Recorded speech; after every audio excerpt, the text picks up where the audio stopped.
going to ask our team to please introduce themselves. The team members will be a WSP, who is the appointed environmental consultant, and Eskom.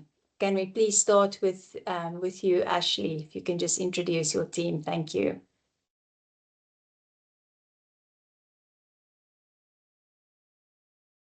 Yes, good evening, everybody. I will just put my camera on for the start so that you have a face for the name and just for the intros, and then I as well will switch off the camera just to help with the bandwidth and everything on your side. WSP has been appointed as the environmental assessment practitioner for the project, or the EAP as we commonly known. I will be the project manager, and I will be assisted by Brian Hayes, who will be the project director, Samira Ismail, who will be the project coordinator, and then Tumelo, who is our social consultant and who will lead out on the public participation, and then of course Tony or Antoinette, who is our public participation consultant and also our facilitator. So that is the WSP team. Back to you, Tony. Thank you very much, Ashley. I'm going to hand over to Deirdre just to introduce the Eskom team. Thank you. Thank you, Tony, and good evening to everybody. I'm Deirdre Herbst. I'm the Environmental Manager for the Generation Division, and we have a team of that's split into two, environmental and technical. So it's myself, Dion Jeans, and Attila Else, who are the environmental team. And then on the technical side, we have Sadiqa Tofi, Anita Killian, Abraham Sanil, Maxwell Msabala, Israel Sikoko, and Mervyn Turan. Thank you. Thank you very much, Deirdre. I would also like to make use of this opportunity to welcome and acknowledge that people come into this meeting with different levels of knowledge, different languages, and different lived experience. And that includes people who participated in the previous Nuclear One process, those of you who were not part of it at all, those who may have concerns because of legacy issues, or may simply want clear information in simple language. I'll do my best to keep the process accessible. This presentation will be in English tonight, but during the Q&A session after the presentation, you're welcome to ask your questions in English, Afrikaans, or isiXhosa, and we will respond or translate where necessary. We also recognize that not everyone can join online, and in-person meetings will follow during the formal scoping phase, and we will share a little bit more information about the process and why we are here a bit later. If we can just move on to the next slide, please. You will note that in the meeting chat, there is a meeting code of conduct. These are just plain conduct to make sure that we have a constructive and respectful dialogue, and that all voices are heard safely and fairly. We would like to appeal to everyone to please adhere to these to the meeting conduct. I would like to highlight number 4, which is really the disruption management. If there is disruptive behavior, I may pause the meeting just to re-establish order. We may mute a participant temporarily or disable the chat functions temporarily. We will capture substantive comments, but abusive language won't be recorded as part of the process. And you are welcome to make use of the chat during the evening, but we will deal with how we will handle the session a bit later on. If we can move on to the agenda, please. Right, so what this evening is about is sharing the purpose of the meeting. We'll move to the next, how we'll engage. And that will be followed by a presentation by Eskom about the project description, and then WSP will deal with project proposed alternatives, an overview of the permitting process, the specialist studies, the regulated EIA time frame, public engagement process, and then also other application processes that are relevant.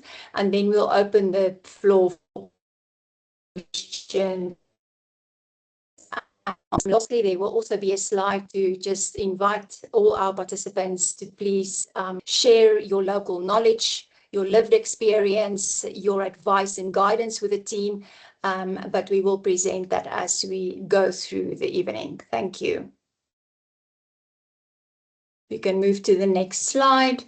So why are we meeting today? It's really an early information sharing meeting about Eskom's proposal to develop a new nuclear power plant. This meeting does form part of a pre-application phase. It means that the formal environmental impact assessment process has not yet commenced. This is even before submission of the application to the competent authority, who in this case is the Department of Forestry, Fisheries and the Environment. So this is also an opportunity for our participants and stakeholders to hear what the project involves. Also a chance to raise early issues and questions, comments and suggestions so that your contributions can shape the formal process. And it's also for our team to share new information regarding the EIA regulatory timeframes.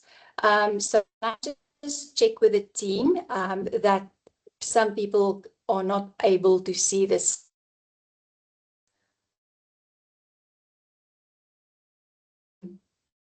Can I check with everyone? Let's get a thumbs up. Thank you. Okay. So the formal EIA, thank you for indicating that you can see the slide. So the formal EIA, with its official public meetings and comment periods will start once all the draft reports are ready and once that formal application has been submitted. We can move to the next slide. Just to say what this meeting is not, it's just a kind reminder, this is not the official public participation phase of the EIA. It's part of the pre-application phase. No decisions are being made today. Our specialist studies are still underway. Some need to commence. And as I've mentioned, the regulator, the DFFE, has not received a scoping report yet. So your input today will help guide what needs closer investigation in the EIA. There may be a little bit of a delay with the presentation and the slides, and it may be due to bandwidth issues or due to heavy weather that we are experiencing in Gauteng at the moment. Thank you. We can move on to the next slide. So how will this session work? You will see there's a QR code posted on the slide and in the chat. The same QR code is posted. If you have joined this meeting without an RSVP, please scan the QR code. It is not to give your consent to the project or the process, but it is to for us to have access to your contact details for the sole purpose of communicating with you about this progress and to reach out to you and provide you with information about opportunities to participate and to comment. So during this meeting, to help with sound quality, all the microphones will start on mute. You're welcome to post your questions in the chat at any time, and we'll open the floor for verbal questions and comments after the presentation, as I've mentioned. All inputs, as I've said, verbal and written, will be recorded. If you feel after today's meeting that you would like to consult with your constituents, you are welcome to do so, and you're welcome to still send us your comments to the relevant email address. I'm going to read it out: nuclear-pp-eia@wsp.com. and the slides of this presentation and the transcription, the recording of the meeting will be available to all our meeting participants, and it will be posted to WSP's website. Thank you. I think we can move on to the next slide. The house rules. I'll post that again just before our discussion commences, but we'd like you to please raise your hand if you would like to ask a question or to comment, and allow speakers to finish before you speak. We've already mentioned the respectful engagement. I know this is a sensitive environment and topic that we deal with, and not everyone agrees, and that is okay. That is the purpose of our process. Our public participation process does not aim to reach consensus or to establish a voting procedure. It is there to enable everyone with different views, different experiences, different levels of knowledge, local knowledge, lived experience, to contribute their issues and concerns to enrich and improve the content of the report, and to improve better decision making by the authorities. Please, yeah, I've mentioned about the questions that you can post in the chat. We are aiming to give everyone an equal opportunity to participate as far as possible within the time frame allocated. So please limit your question to one question per person at a time. I know that some people would like to ask 4 questions while you've got the floor. If you want to raise more than one question, keep it brief, please, because we would like to be fair and give everyone an opportunity to be heard and to ask their questions. And then just the last appeal to please familiarize yourself with the code of conduct of the meeting. It is posted in the chat. We hope that these rules will create a constructive and safe environment for all our participants. And without much further ado, I'm going to hand over to our team for the presentation. Thank you very much. Thank you, Tony. Yeah, just once more from my side, thank you to everybody for joining us this evening.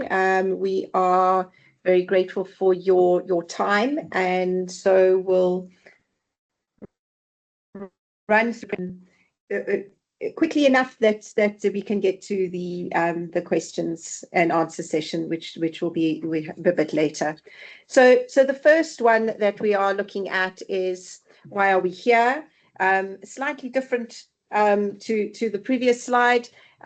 We've come a long way with nuclear. There has been previously a 1980 study that was a nuclear site investigation program that went around the country internally and also on the coastline to identify various sites that would be suitable from a nuclear point of view, to identify those that would be able to be used for building and operating nuclear power plants in the future.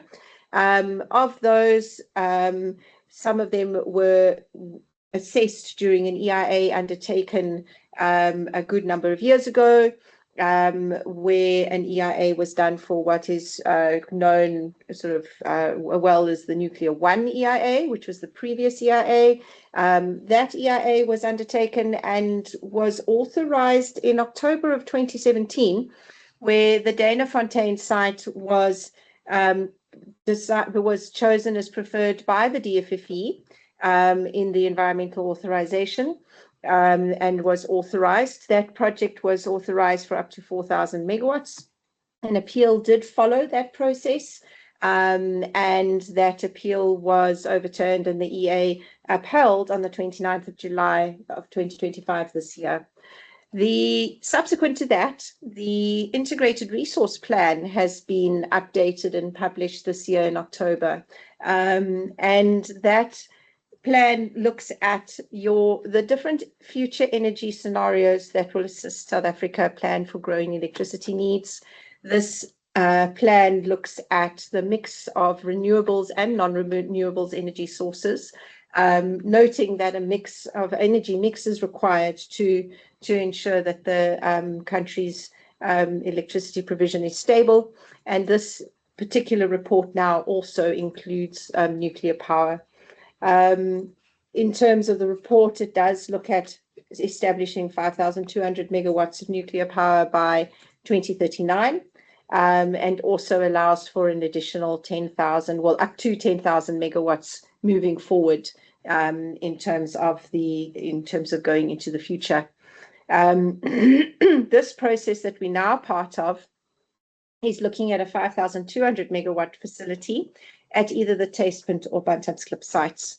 And I think it is notable that South Africa has safely and securely operated the nuclear power plant at Koeberg for more than 40 years now. So we do have the expertise on the Eskom side to do this. And now for the next couple of slides, I'm going to hand over to Sidika from the Eskom team to just take you through some of the technical aspects of the nuclear facility, just very high level, just to give you a little bit of additional information. So Sidika, over to you. Let me know when you need me to change a slide. Thank you, Ashley. A note to hand up. Are we taking hands now or after?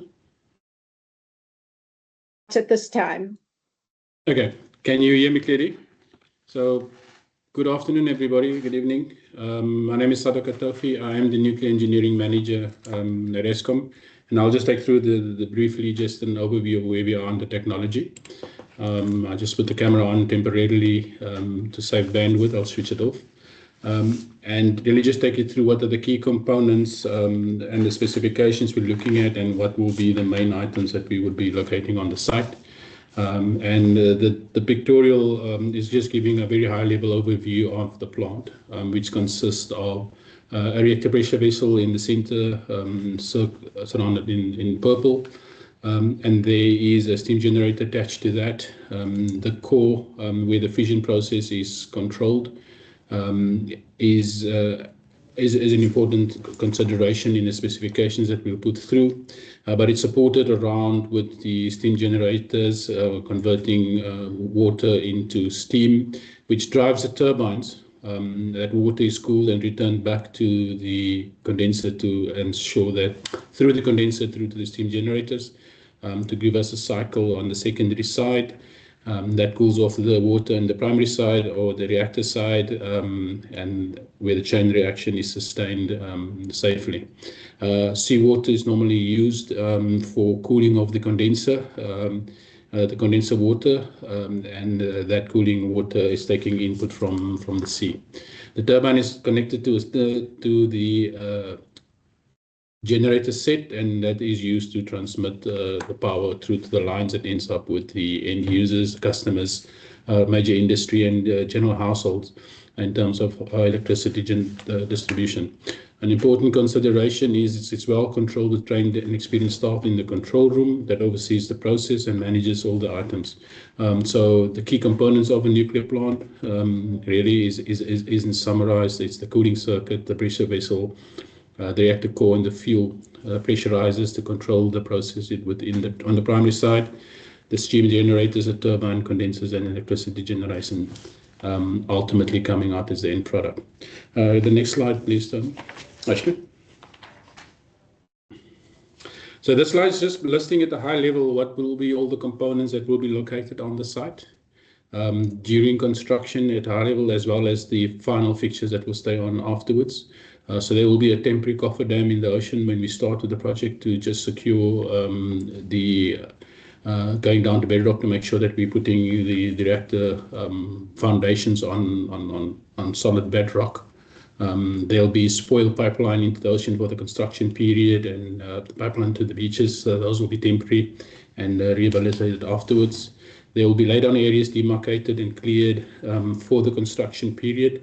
And again, these will be rehabilitated afterwards when we go into the commercial phase during that period, and really for the foreseeable life of the plant going forward. The main plant will consist of a nuclear island where the fission process will be controlled, the turbine halls where the electricity generation will be finalized and sent and transmitted through to the grid. There will be spent fuel and nuclear fuel storage facilities on the site, as well as gas storage and supply pipelines that will be accompanied by the technology that is employed. And the whole fixture will be defined once we get clarity on the technologies that will be utilized. On site will be conventional waste storage and packaging facilities to dispose of conventional waste items, as well as wastewater treatment works. On the ocean side, there will be intake structures on the beach side, and that's really for the obtaining water for cooling and releasing it to cool the process. For this particular project, we're looking at seawater desalination to make sure the plant is not drawing on municipal resources for fresh water requirements. And there will be water storage tanks or reservoirs on site to contain the water that we will be using during the production period, as well as during construction. There will be some rather large meteorological masts or alternative technology as that becomes available to measure the met data, the weather data, and take those into account in the life cycle of the plant.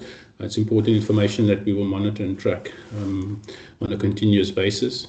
Power will be evacuated through either 400 or 132 kV high voltage yard.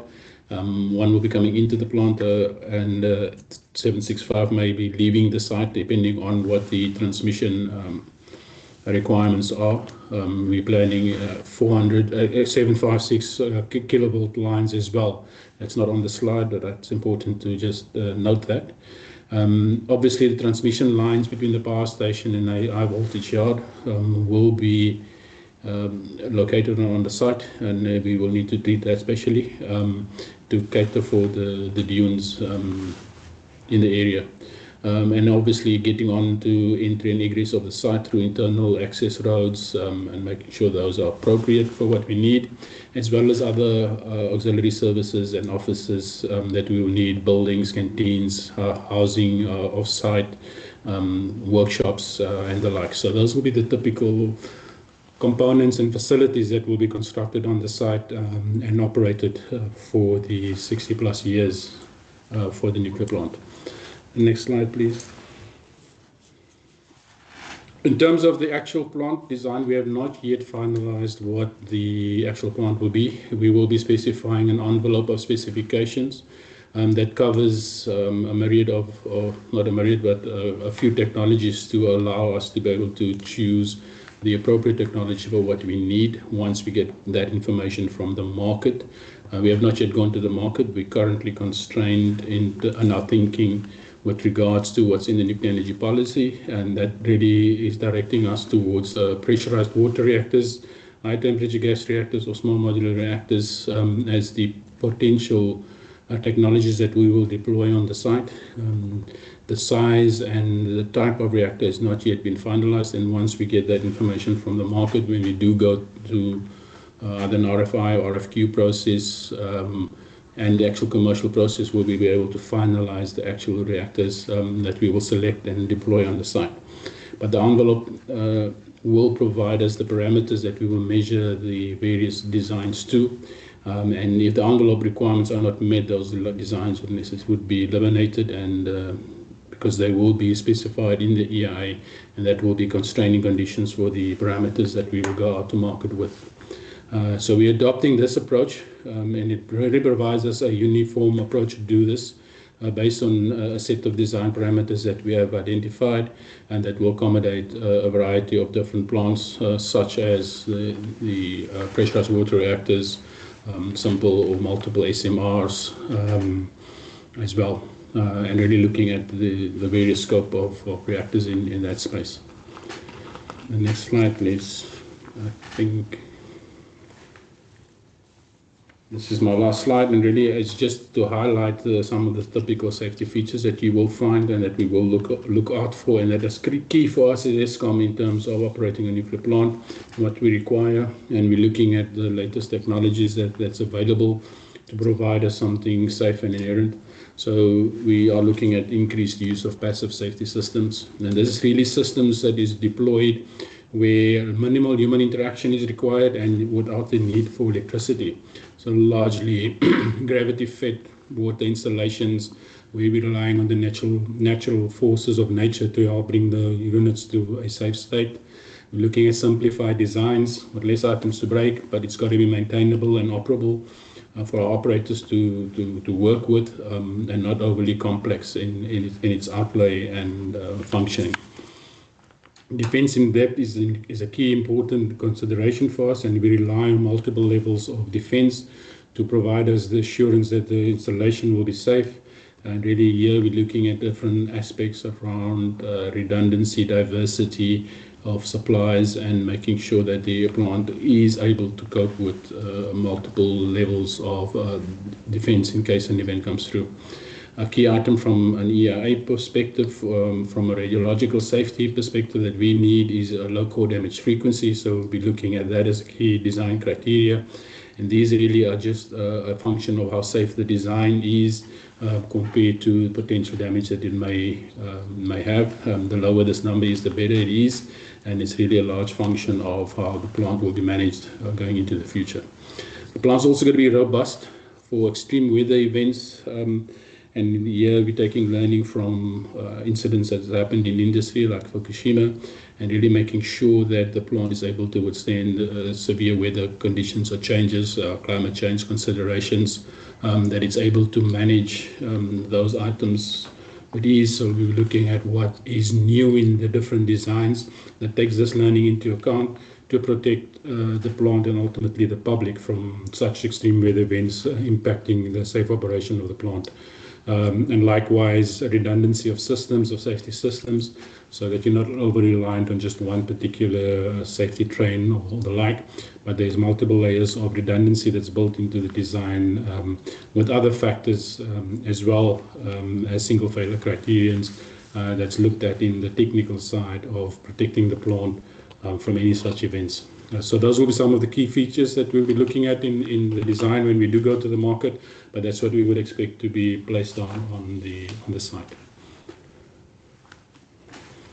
Thank you. I think that's my last slide. Okay, thank you so much. That was really informative. Thank you. Moving on into where the EIA is going in looking at proposed alternatives. In terms of the EIA regulations, every EIA must look at alternatives. We have to look at we can look at a variety of different alternatives. The only requirement is that those alternatives are considered feasible, reasonable, and viable for implementation. Some of the key alternatives that we will be looking at in this particular process will be site alternatives at this stage, Bantam, slip, or taste-print, energy alternatives, looking at other alternative energies that have been considered coming into this point, looking at technology alternatives, not necessarily the type of reactor, but the technology in terms of alternative ways to treat water, the alternative ways to handle waste, looking at the desalinization methods, mitigation measures that might be available that could be alternate. Then looking at layout alternatives, the best way to place the facilities that need to be there on the site.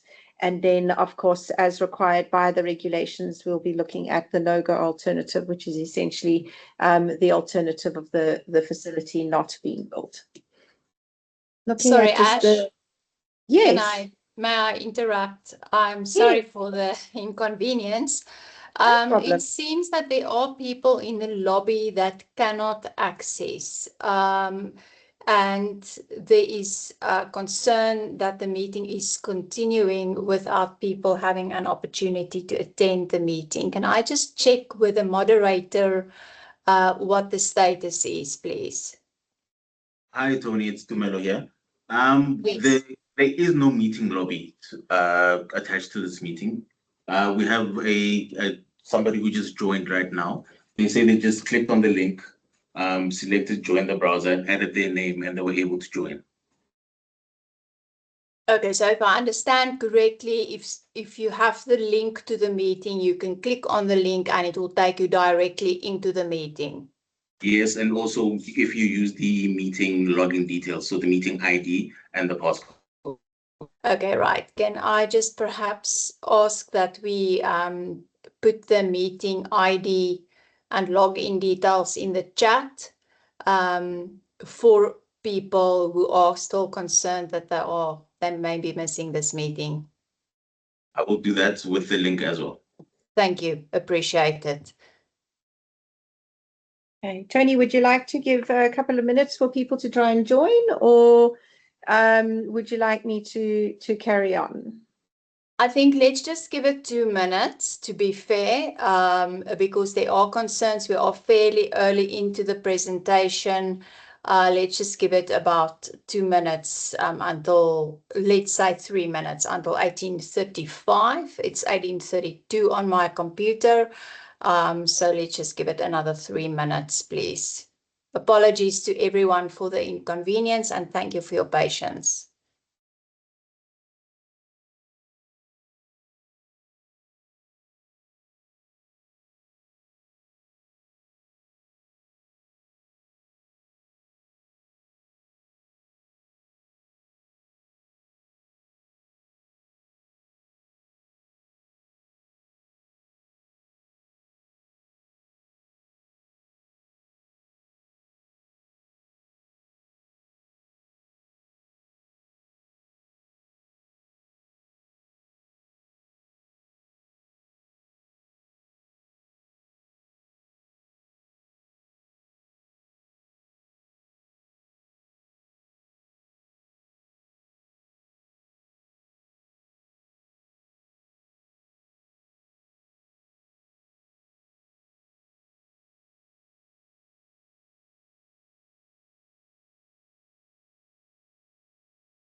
Can I just check with our moderator if the settings will allow people in? It seems there is a problem that when you join, it rejects with a message the account you're using doesn't have access to this meeting due to org policies.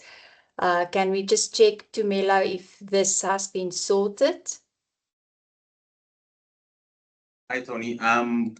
It has been sorted on our side, but they need to access the link using a browser. So if they're using their phone, they need to go view the page as if it was a browser, as if desktop website in their settings, and it should let them in.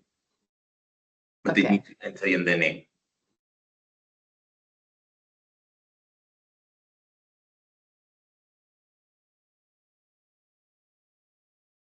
Thank you.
Okay, right. It is 18:36. It looks as if we have a participant that's joining and dropping again. So we will need to continue with this meeting. I think, Tumelo, if I can just ask you to recheck the settings for us again, just to make sure that everything is in order from the main motherboard side. And then we'll continue with this meeting. I think in the meantime, if you know of people who are struggling to join, please advise them that this recording will be available on WSP's website. I will shortly post the link again in the chat. Thank you. I think let's continue, Ashley. We've also done a test on our side from a phone, and it was the access went in immediately. Just to confirm that it must be working. Thank you for confirming that. Appreciate it. Good. I think the other thing that we can also just let people know is that if there are people who are unable to join, they please share with them the QR code for the comment sheet, and they will be able to send their comments and their questions for us to post this meeting, just as an extra measure to make sure that we capture their comments. All right, great. Let's move on just to show you where the sites are. I think people who have been part of the process before will already know some of this information. This is the Tastepunt locality on your screens currently. This is in the Eastern Cape. It's in the Kucha local municipality, and it's situated between Cape St. Francis and Oyster Bay. Moving on to then the Bantamsklip locality. In the Western Cape, in the Overstrand local municipality, and sitting sort of down from Gansbaai and also Danger Point. So that's where the Bantamsklip site is there. The permitting process is a given. With the listed activities that are being triggered with this particular project, one can see clearly that an environmental impact reporting process will be required to obtain an environmental authorization for this project before anything were to move forward. This process is undertaken in terms of the EIA regulations as part, which form part of the National Environmental Management Act. Just to keep things concise this evening, we have listed the activities that we've identified to date. Should anybody want the full list of the actual text of each of these activities, as well as a short description of why it may be why it is relevant, you are welcome to request this from us, and we'll send you the information. As part of the EIA process, we have numerous specialist studies that we have included in the study. A lot of these have been done in the previous study, but this EIA process is a set of essentially fresh eyes. It's a fresh look at these two sites, the Tastepunt and the Bantamsklip site. The specialist studies have been appointed already, the specialists. Something that is different from the previous process is that in between that process being done and our process, the DFFE released a screening tool that is now required to be used for every EIA process. This tool is a GIS-based tool. You put in your sites and it pulls, and the type of project that you're looking at, and it pulls out a report based on the sensitivities that have been loaded in with sort of clear data sets, and it pulls out the sensitivities of the sites as well as the recommended specialist studies that need to be done for the project. So in this slide, it is a little bit busy, but we're trying to show quite a few different things, not just the list of specialist studies that will be done, but also where the studies are fitting in. So the bold studies on the slide are all the studies that this DFFE screening tool list as recommended studies for the process. This includes the seismic risk, geotechnical, hydrology, then it's terrestrial biodiversity with plants and animal species. So that is been divided into flora and vertebrate and invertebrate fauna, as well as the marine biology. Water ecology as well, which is visual agriculture, traffic and transportation, radioactivity studies, and climate change. The rest of the studies are additional studies that have been included and that were either previously done during or done during the previous EIA, and we are doing them again to make sure that we take everything into account. Some of these studies look at some of the sort of more social side, some add on to the sort of biodiversity and that sort of side of things. We are also doing economics and looking at the oceanography as well. In terms of the double, the little asterisks that you see there, those are where either the specialists themselves or the peer reviewer of that study was involved in the process. We have tried to leverage previous specialists that have the knowledge and history behind the project as well. So we have brought them in onto the team.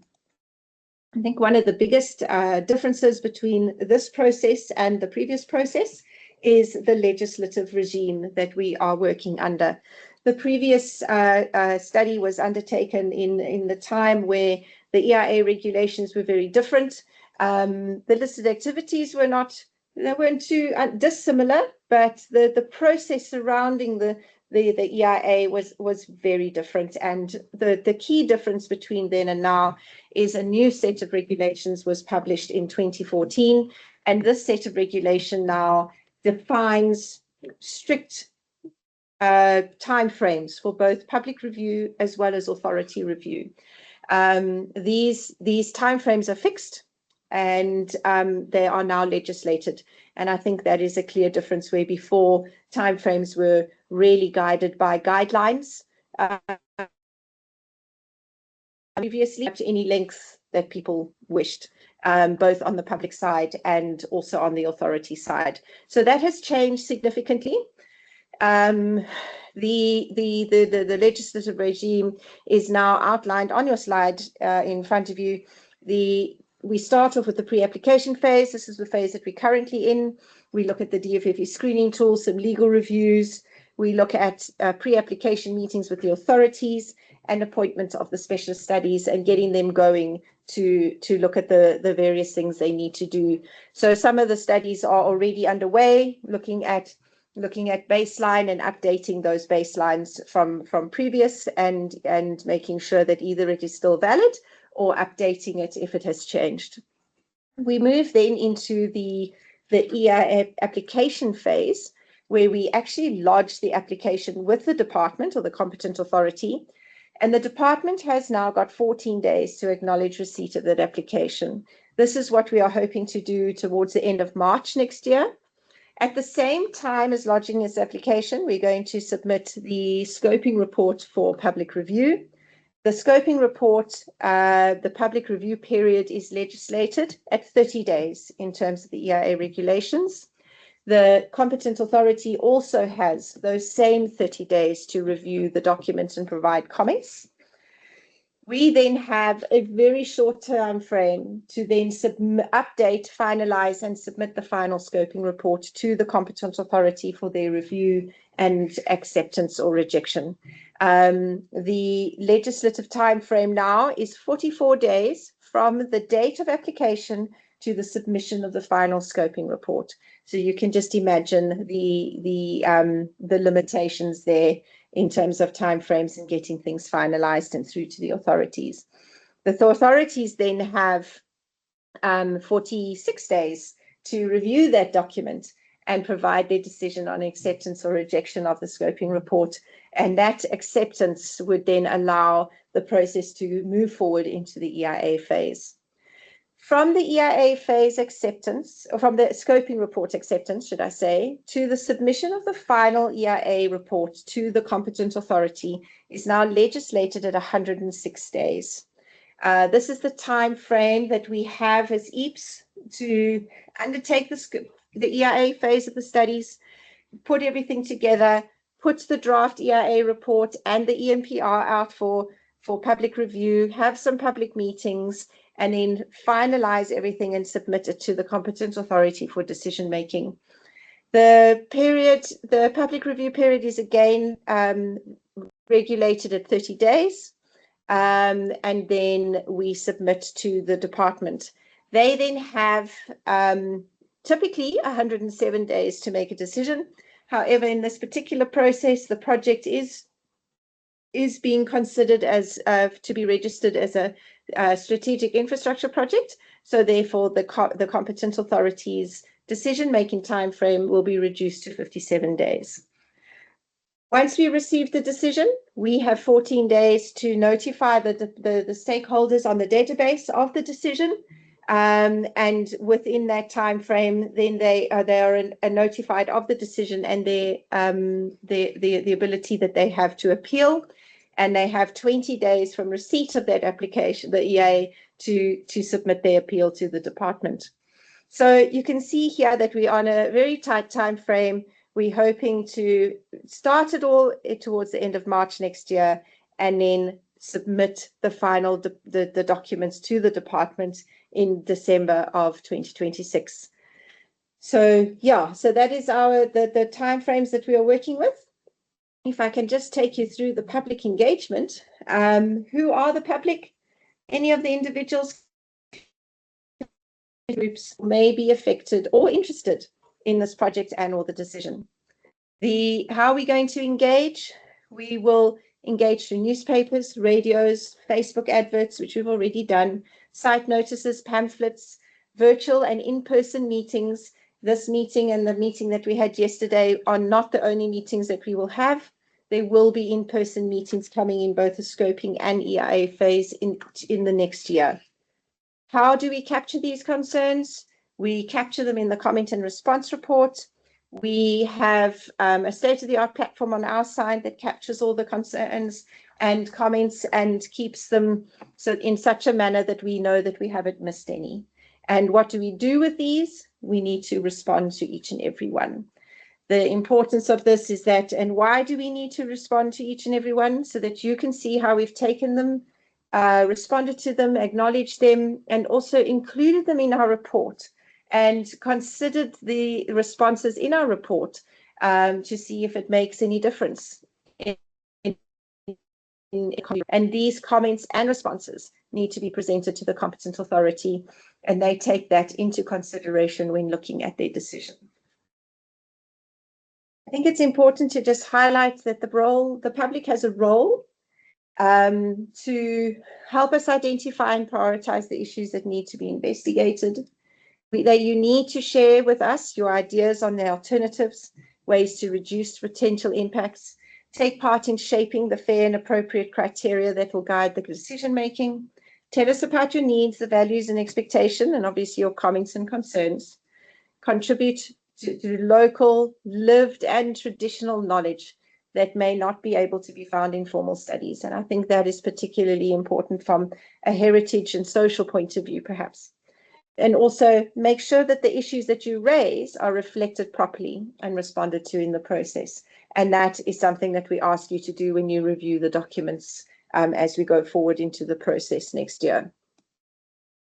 Ways that you can participate meaningfully. Join the process and register. And if you have anybody that you know that would also like to, please encourage them to register. Share with them the comment QR code and the link that we've shared this evening, and get them to complete it and fill it in as well. All the comments and your registrations come through to a central email, as we've shared it already, and these are systematically responded to and confirmed as we move through the emails as we get them. Let us know if there's anybody else that we should include that you maybe want us to make sure that we do we can check if they're already included, and if they're not, we can reach out to them individually or groups to make sure that we can add them. Share your thoughts on the participation process so that we can improve it and make sure that it is fair and open through the whole process, and stay engaged with us and keep in touch. Make sure that you read the material, ask questions if anything is unclear, and provide us with your comments. Respond to the correspondence in time, and I think that is a key one. Please respond within the timeframes that we have available to us, and then we can have enough time on our side to make sure that we can respond to all your comments in our documentation. Treat your fellow participants with respect, and we will do the same.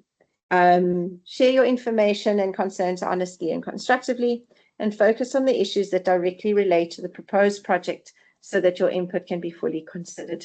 I think those are important to keep in mind as we move into the formal process towards the end of Q1 of next year. The other application processes that are involved in this process, WSP has been appointed to undertake the environmental impact assessment process, and that covers that environmental authorization process on the top left corner. Linked to that is the heritage process, which is something that is done concurrently with the EIA. The heritage reports that get written with this get submitted to the relevant authorities in the Eastern Cape, also the Western Cape, and also SARA, which is the national body, and they all provide comment. So that will happen concurrently with what we are doing. The two below, the water use license application process and the coastal waters discharge permit, are permits and processes that happen after the EA has been received, or once Eskom knows that the process will be going forward. Those happen sort of after the EIA has been concluded, but the important thing to note is that the special studies that we are doing now will include the relevant information that is needed to be included in those applications. And it's important to note that on the right-hand side of the slide, the nuclear installation site construction operating license application, or the NISL, happens concurrently with this process, but it's a completely separate process. And this is a process that happens under the National Nuclear Regulator. They run a separate process, they have separate public hearings, and they are more concerned about the licensing of the site, looking at things like safety and operations, and installations of the actual nuclear facility. Should you wish to be involved in that, please be involved in that. We believe that there will be public hearings happening sort of in next year. We don't know exactly when it will be yet, but keep your eye in the press and do participate in the opportunity for you to provide input and to be involved in the process as a whole. So I think that's my side of things. Tony, back to you. Thank you for the presentation. We now move into the Q&A section, or the portion. Just a few remarks. Please raise your hand if you wish to speak. I'll call on in order of the raised hands. Please keep your contributions short so that we can hear from as many voices as possible. If we see repetition, we may group the questions together, and all questions, whether answered live or not, will be captured and responded to in writing. And I just want to give everyone the assurance that if you are attending tonight's meeting, or if you have attended yesterday, you'll receive a copy of the presentation, and you will also receive future information about the project. And then the rest of the information, that the recording will be posted to WSP's website. I've shared the link. So yes, let us open the floor for questions. I've noted all the questions in the chat. If you have a little bit of a quiet space, we can go through those, Ashley. But I think, one of the key concerns is really capacity, timeframes, and quality of studies. You know, I think there's a real valid concern about the huge list of specialist studies and whether it can be done in the properly within the timeframes. And whether studies are new or will they be updated or will all studies be used?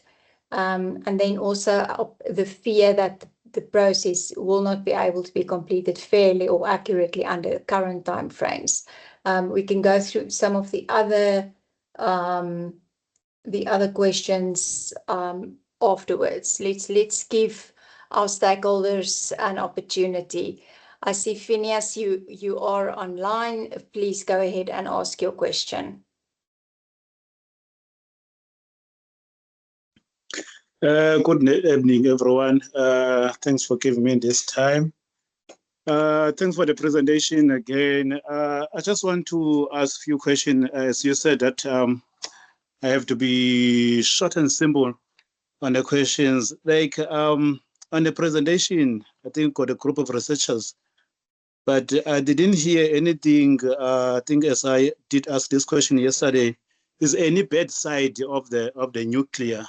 Which is, I believe, if ever there's any bad side of the nuclear, we need to be told as a researchers. So I need that question to be answered if ever there's any bad side of the nuclear. And then if it is, then how bad it is. And then second question is like, the nuclear is the cheapest one compared to the wind and solar energy, which is the second question, just short and simple. I just want to know if the nuclear is the cheapest one according to your research. And then I also want to know the transportation of the radioactive waste is going to use the same road that we use. If so, how manageable is going to be the accident that might happen? Like, are we safe as a communities? That would be like the transportation will be happening. I mean, between the communities that we're living on. So those are the three questions that I think I really need an answer on that, like straight answers. If ever there's no answer, I should say there's no answer for that. And then lastly, I just want to say, when it comes to the what they call it, the cooling and all the things of the atomic and the engines, I think, like, as a person that lives with the ocean, like as I said yesterday, that I'm a fisherman from the National Association of Fishermen. So I don't see there's any threshold when it comes to killing, right? So because like even the Quebec one has been extended another 20 years, if I'm correct, for that means extended of being killing the sea life. So now if ever you want to add another nuclear plant, so like you say, you're gonna be doing this, minimizing the killings of the sea life. For me, the person that I live with sea, there's no threshold about the killing. There's no less and a bigger killing. So it won't work. I mean, doesn't work for me as a fisherman because, like, as I said, we're dependent on this fishing industry to survive and then feed our families. And for us, it's over like 30 years and above people that are working here. So I don't know which kind of jobs that we can get as a fisherman because we are uneducated and then we overage, and I don't know what kind of jobs. Even if you push wheelbarrows, we can't fit to push wheelbarrows because there'll be doctors that will gonna assess us if we fit to do so. Then that means for us as fishermen, this nuclear is coming to kill us. Thank you. Thank you very much for your concise contribution, Phineas. Really appreciate that. These are all valid concerns. Can I just direct to Ashley and Deirdre for responses, please? And please let me know if I need to repeat any of the questions. Yeah, we will. Yeah, I think I can answer the first one definitely in terms of the things that are potentially wrong or bad of nuclear. So the EIA is required to look at both negative and positive impacts. So Phineas, when we put out the reports, please have a look at the impact section of those reports because there each and every specialist will outline what are the bad and what is the good. So they will have a look at the negative impacts as well as the positive impacts. And that could link to, for example, what you were talking about, the transportation of radioactive waste through to the relevant waste facilities, specifically up in the Northern Cape. We do have a radioactive waste transport study specific to look at that, and he will be looking at the impacts, both positive and negative, as well as any mitigation measures that need to be put in place to make that process happen as safely as possible, and what measures need to be put in place to keep you and your family and your community safe when that does happen. So the EIA does need to look at both positive and negative impacts, and that is what's going to be outlined in the studies. In terms of the fishing, the marine ecology study will be looking at the impacts on the fishing industry. So make sure that you have a look at that when it's done. I know this might link into another question that's been put in the chat, Antoinette, in terms of the studies themselves. There are a lot of studies. We do acknowledge that. The studies a lot of the studies or specialists were involved in the previous process. They will be taking their previous reports and in a lot of cases updating them. We don't need to write them completely from scratch, but they will need to be updated. So we're not going to be using the same reports in this new process, but some of the reports the new reports will definitely use information from the previous studies that were done, but they will be updated. So just on that side, and then to hand over to Deirdre for the issue on the wind, the costs. Thank you. Ash, before you go, I just want to make sure that will the process also include specific consultation with vulnerable people in the coastal communities to get a granular understanding of their specific concerns regarding nuclear and potential impacts? Yeah, yes, it will. The social impact assessment or specialist will be doing such discussions. Okay, so it's not a case of specialists just sitting behind a desktop and doing research. There will be physical consultation with these affected groups of people. Yes, thank you. And now that we have the contact details for people such as Phineas, we'll be able to direct him or direct the specialist straight to him. Excellent, thank you. Phineas, I think you may just deactivate your hand, please, so that I can keep a reasonable eye on the hands that are raised. Deirdre, thank you. If you can just respond to the nuclear cost comparison to renewable energy. Thank you. Okay, thank you. I thought I might just cover the Kuiberg killing fish Yes. aspect.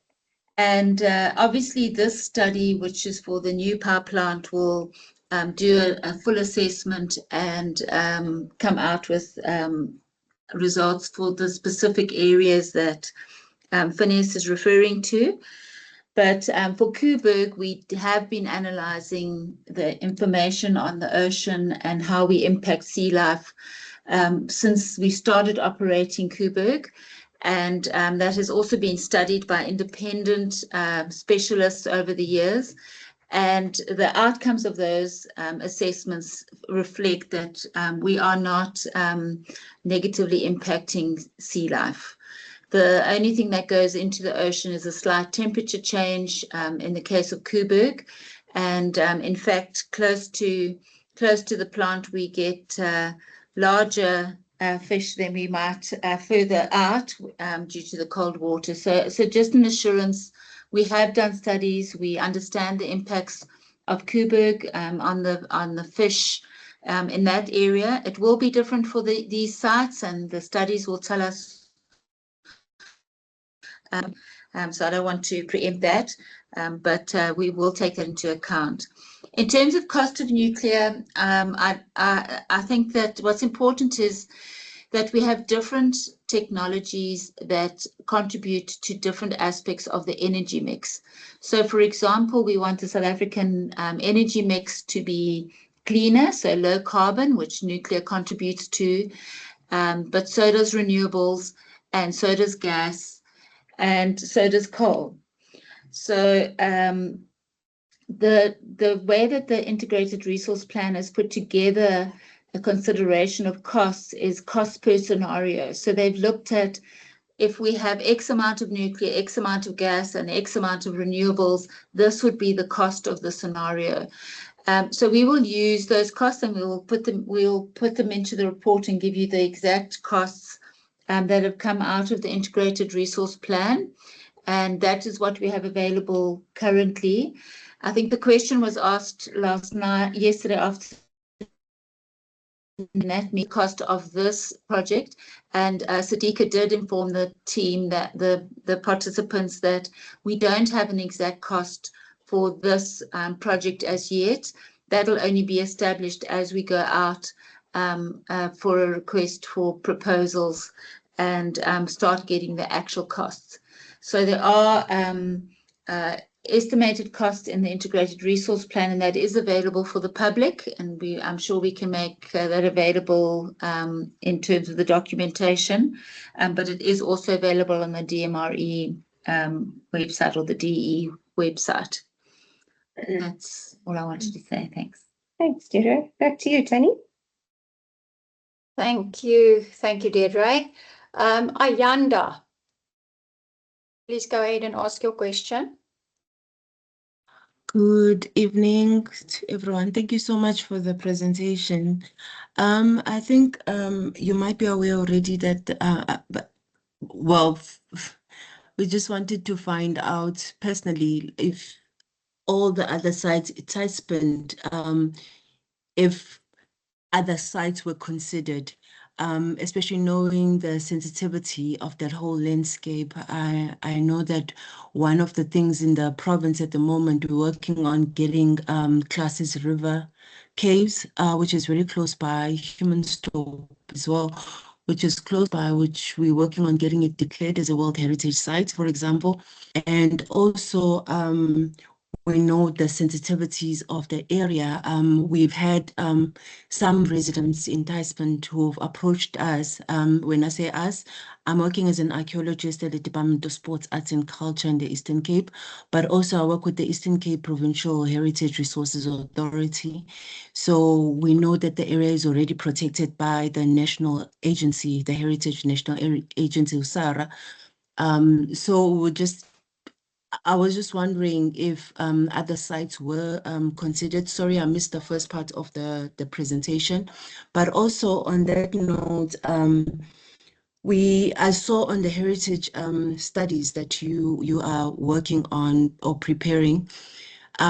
Just note that with the DFFE screening tool, I think the notification is already there for all the developers to note that with the Eastern Cape, there's a lack of data. So most of the information, as much as the screening tool is there for the NEMA process, but it serves as a guiding tool for the IPs and the developers and the specialists.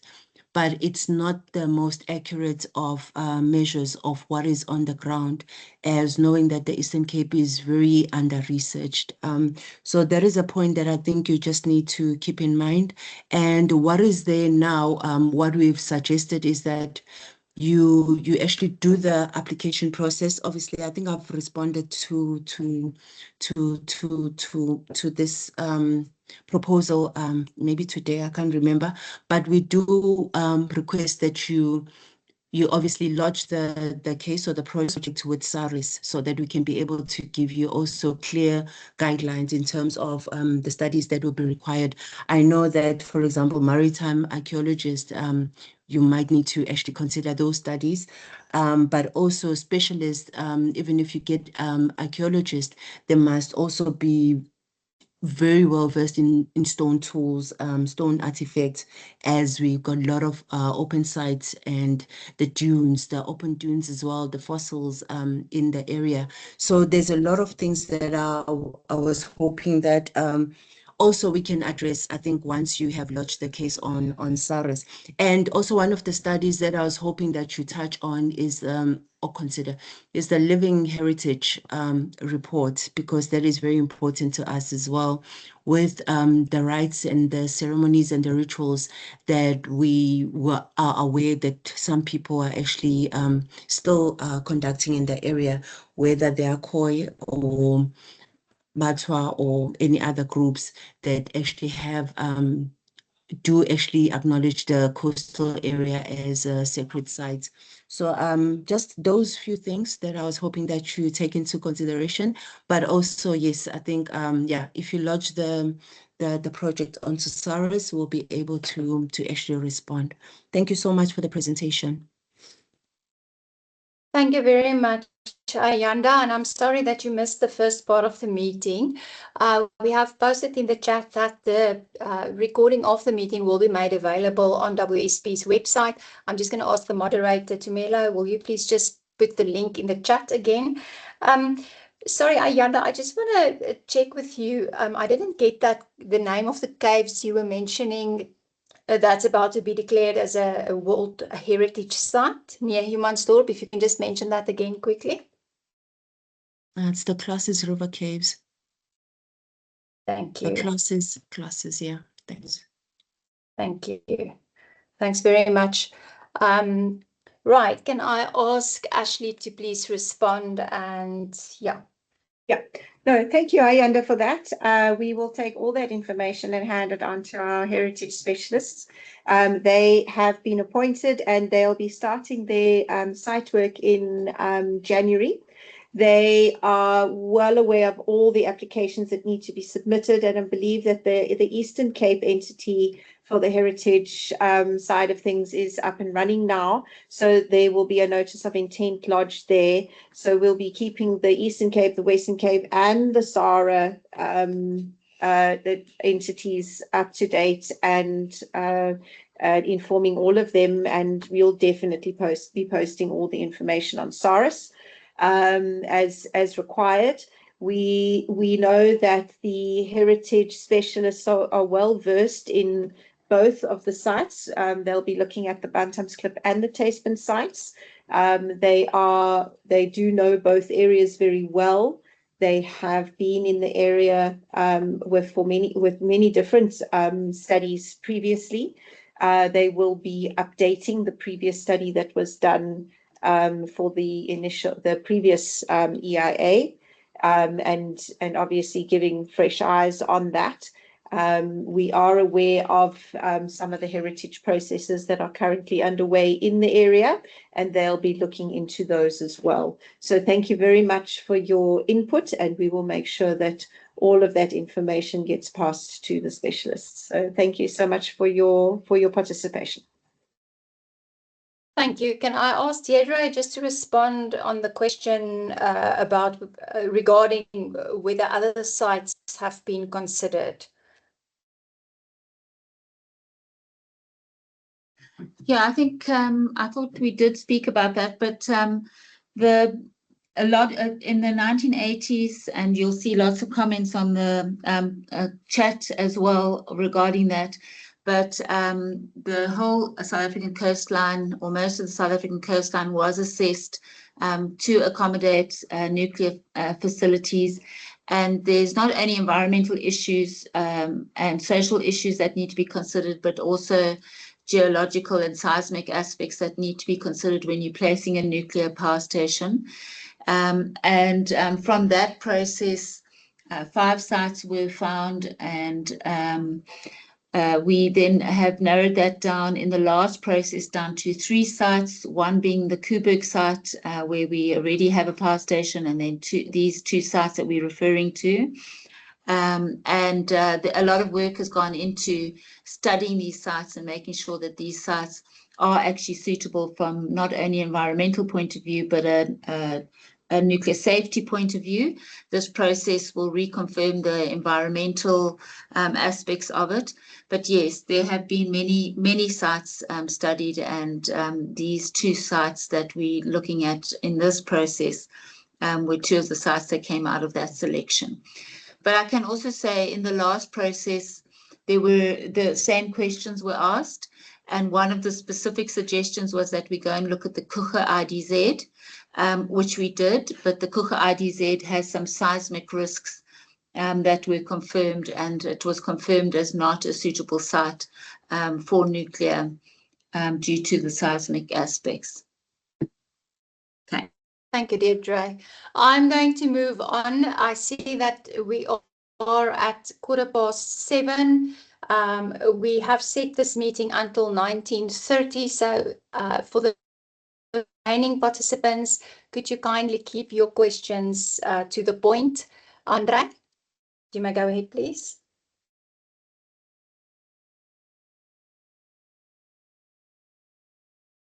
You are still on, you are unmuted. I don't know if you can unmute yourself.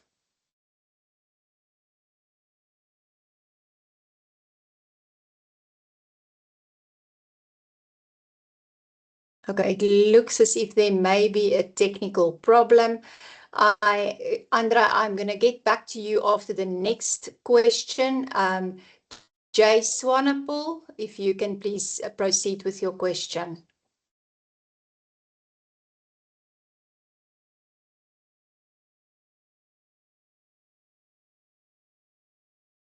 We still have Jay Swanepoel with us in the meeting. Am I audible? Can I just check?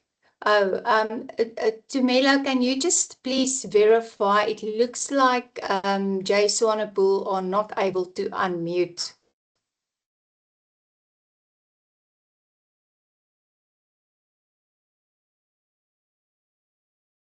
On our Andra side, can they also- have been, Antoinette, I can confirm that on our side, they have been given permission to unmute. Okay. Yeah, I'm sorry, I'm not a technical IT specialist, but it might help for you to leave Okay, and join the meeting. There we go. Thank you. It's Andre now. I'm unmuted. Can I go ahead? I don't want to push in front of Mr. Go ahead. Swanepoel. Thank you, Andre. Okay, thank I you. think in the interest of fairness, let's go. Okay, thank you. My name's Andre Bok. I represent an adjacent landowner to the Tuispunt, proposed Tuispunt nuclear facility. I read through the integrated resource plan, and I just want to read through a summary of it, and maybe you can tell me where I'm wrong, but I've got a question at the end of it. As far as I understand, the majority of South Africa's future energy needs need to come from solar and wind. These energy sources are intermittent. Nuclear is considered an important baseload option as part of this future energy mix, but nuclear is expensive to build and has long lead times. Tuispunt or Bantamsklip is one of two potential nuclear development options. Both or either pebble bed and or pressure water nuclear reactors are being considered as future energy options. And the development of alternative energy storage technologies may render nuclear obsolete for baseload energy supply in future. Is that considered as one of your alternatives, that nuclear may become obsolete in future? That's my first question, and I just want to follow on from the question that was asked just before me, which is, what about the Danafontein site that was approved in 2017? I think it was 2017. What has happened to that approval for 4,000 megawatts? Why are we now considering Tuispunt and Bantamsklip when that approval was, or that authorization was granted in 2017? Thank you.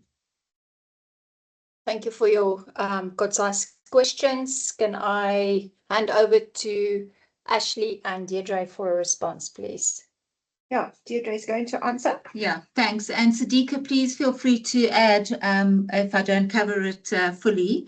So thanks for the question, Andre. In terms of the IRP, it's looked at different scenarios. And what is really important for us to consider as South Africans is that currently we have coal as baseload.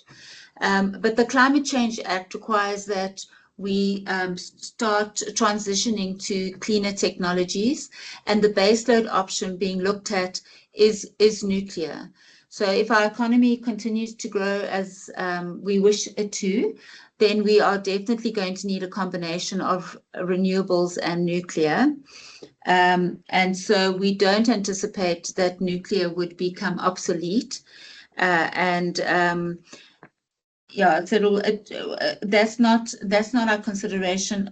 But we also cannot just stop and say, well, maybe it'll become obsolete, so we're not going to do these studies. We as South Africans contributing to the IRP, we need to make sure that we are studying and preparing for nuclear in the future.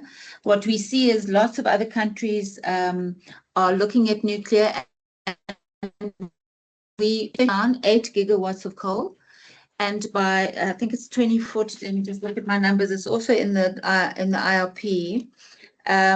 Between 2034, we shut down another 2 plants, and so between 2034 and 2042, we shut down another 15 gigawatts of coal.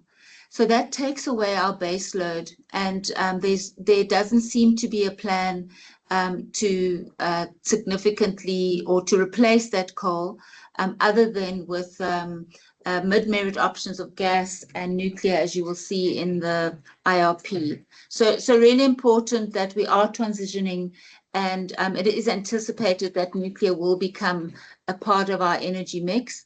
But we also don't want to sit on our hands and say, maybe it won't, and we don't need to do this. So we really do need to make sure that we are prepared for any eventuality. And the thing with nuclear is that it does take long to prepare for. So there's been a lot of work from a safety perspective as well as an environmental perspective. We've identified years and years of data and information that will ensure that we would be ready if and when the country requires this low carbon option. And then the next question was, are the Danafontein site? If I can add to that, Deirdre, Yeah, I think it's important. Yeah, I think it's important also to understand that we're not competing with the other technologies. It's not a competition of nuclear versus renewables. It's an energy mix that the country is pursuing for what we believe is the right option for the country to have as an energy mix. So there is a baseload requirement which is best suited from nuclear.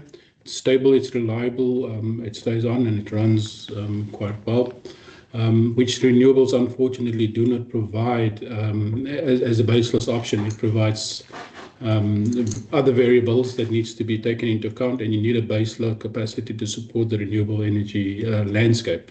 But it's not nuclear or renewables. It's both together to provide us the energy future that we're looking at as a country going forward. I think it's important differentiation to understand in terms of how we read the IRP as well. Thanks, Deirdre.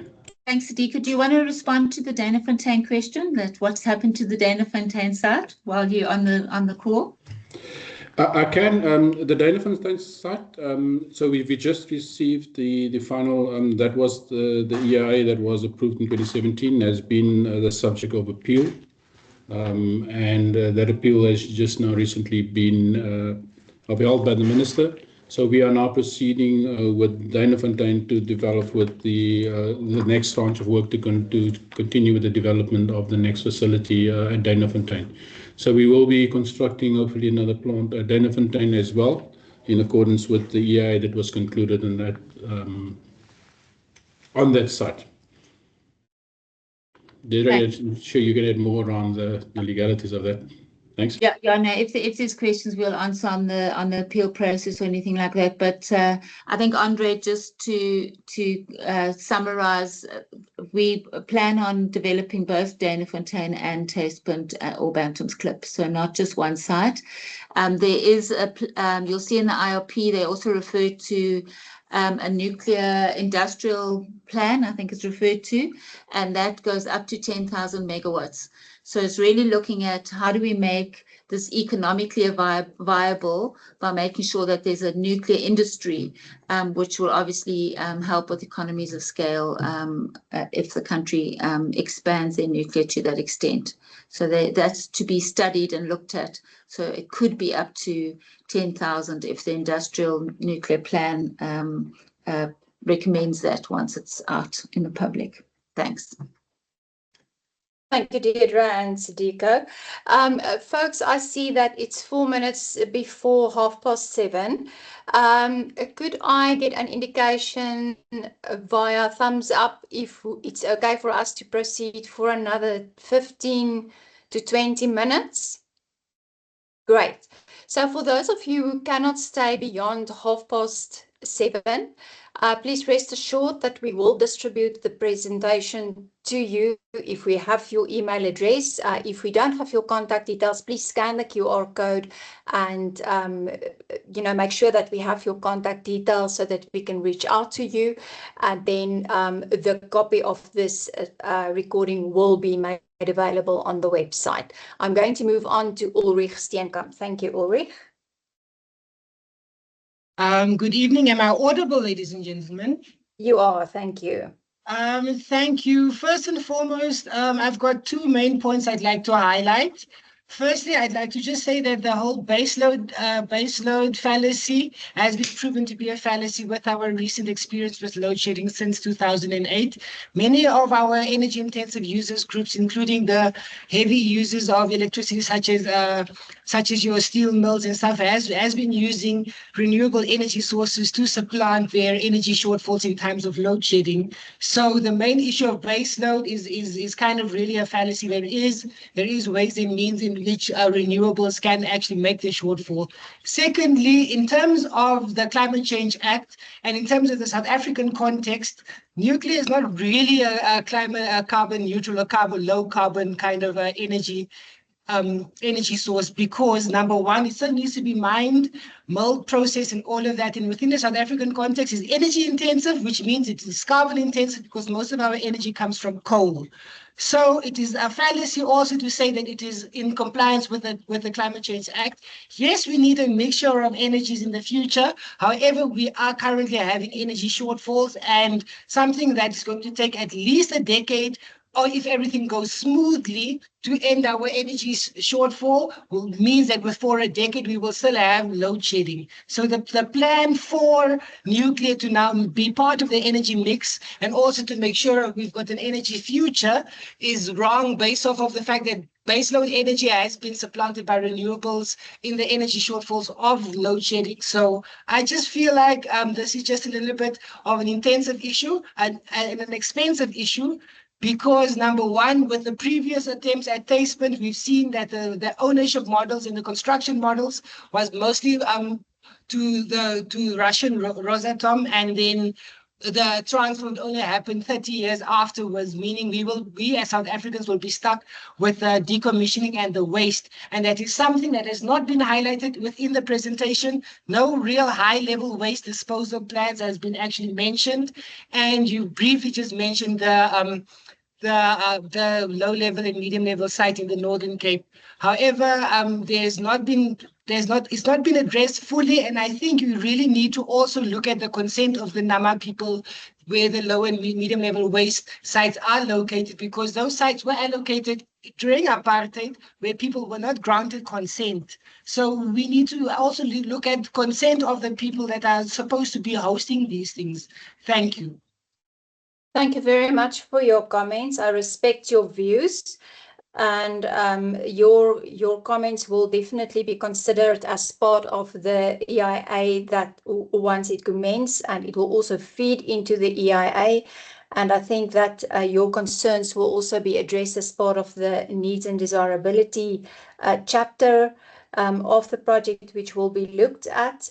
And then in terms of looking at the consent of the Nama people, Ashley, you can just correct me if I'm wrong, but there will be consultation with affected indigenous groups and coastal communities during the EIA process, and it will entail in-person small group meetings as well as public meetings.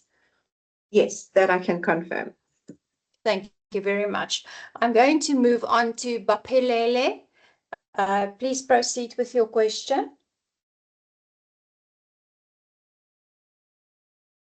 Thank you very much for the opportunity, and I must commend you guys for running such a fair process. My name is Baphelele Mhlaba. I work for the Eastern Cape Development Corporation, and my interest is threefold, really.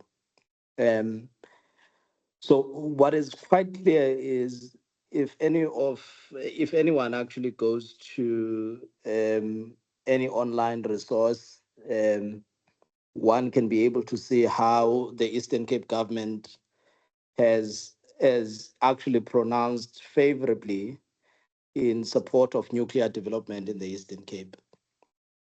So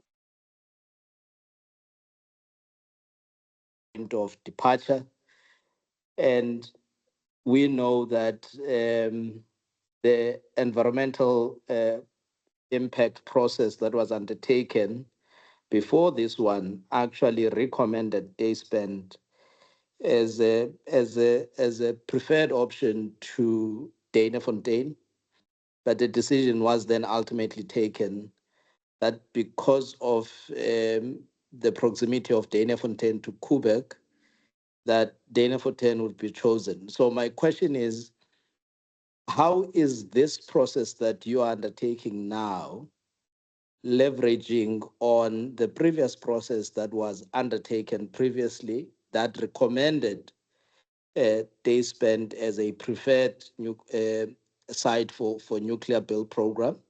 That's my first question. The second question really relates to how much of the lessons, I mean, if sometimes we talk as if there is actually no nuclear plant in South Africa, when we've got Koeberg, which was constructed in the 70s, commissioned in the early 80s, and has been running without a single incident for the past 40 years. And sometimes we pronounce ourselves as if South Africa has no experience in managing nuclear. How much of the lessons, especially our interest obviously is economic growth for the Eastern Cape province, creation of jobs, as well as the skilling of people for the future. So how much of what has happened in Koeberg in the last 40, 50 years are you relying on as best case scenario for South Africa on nuclear as part of our energy mix, and how it has changed lives and how it has contributed to the growth of the Western Cape as a province? How much are you leveraging off that to this process that you're undertaking? So really, my question is on the historical use, one, on the environmental process, secondly, on the developmental benefits that are not theory. We're talking about lived experiences that we can relate to for the past 40, 50 years. How much of this information fuses into this process that you're undertaking now? Thank you. Thank you, Baphelele. Very good questions. I'm going to hand over to Deirdre for a response, please. I'm going to do the first little bit. It's actually here from Okay. WP. Thank you. I'm learning. Tackle the one of the first of the queries in terms of leveraging the experience from the original, well, not the original, the previous process. And I think one of the key ways that us as WSP are doing that is we have done our very best to leverage the expertise and the knowledge from the previous specialists as far as possible and putting them into our process now. So as far as possible, we have tried to include those previous specialists on our team. They know the areas, they know both sites, they know them well, and they know the issues, they know the technologies, and they are well placed to to assist us with this new EIA, and also give it the inputs that we need, and they will have then learned from their previous experiences and add to what they've done previously. So that's just one of the ways we are leveraging lessons learned. We as the team as well are looking at lessons learned from the previous process and making sure that we take them into account going forward in our process as well. Now over to Deirdre for the rest. Yeah, I might ask Sadiqa to also come in, but Bapalela, hopefully I've pronounced your name correctly. Yeah, thanks for your comments. And I think really important that Koeberg has demonstrated that South Africa can operate a nuclear power plant safely. And we recently got the 20-year extension to Koeberg, which I think has really supported the South African electricity demand, and will ensure that we avoid load shedding going forward, because we really do need those 2 units in the Cape. The EIA also includes economic studies, social studies, and your comments on how will we consider what Koeberg's added to the economy, and look at it for Tastepunt and the Eastern Cape, is certainly going to be covered in those studies. So we will certainly be taking that into account and demonstrating what value Koeberg has added to the Western Cape in the studies, and taking that into consideration. Obviously, they're independent studies, so that we need to leave the independent specialists to do all that work, but we'll most certainly encourage them to look at the benefits of Koeberg in the process. Sadiqa, I don't know if you want to add to that? Maybe I can add that there was a study done independently by KPMG in 2017 on the economic benefits of Koeberg and what is brought through to the economy, job creation and the like. And I think that study is out there. That it can be looked into, the benefits of what we have had at that time. But I just want to talk through the other part of what Mr. Maslaba has mentioned. It's an important part around the learnings from Koeberg, and really it's not just Koeberg. We've also taken learnings from Medupi Kusile in Gula, PBMR company, in our experience base of what we're looking to achieve with the New Build program. So all of those learnings will be taken into account. We are leveraging extensively around the expertise that's available from Koeberg, and the nuclear operating unit is extensively involved in making sure that we are putting the right item forward and providing the right context from as an intelligent customer to make sure that we are getting a plant, that we will make sure that we're getting a plant that's maintainable, operable, and in line with the requirements that we've put forward. By way of an example, there's a large number of expertise and experience on site that we are using. I'm the nuclear engineering manager, as I've mentioned previously. I've got 30 years experience in the nuclear industry, largely from Koeberg. And that experience comes forward in how we're going to go about proceeding for the next phases around that. And we'll be leveraging this experience and more in how we go about with the project. So that will be used. It's not done in isolation. We do look at the cross-functional look at that. We also look at getting in international experts as and when required. So that's a key part of the industry and how we benefit the lessons learned from other industries, other operators, in how we go about our business to make sure that we are putting our best foot forward, and not just for Eskom, but for the country. Thank you. Thank you very much for those responses. We move on to Jay Swanepoel, and I really want to thank you for your patience in waiting your turn. Please go ahead and ask your question.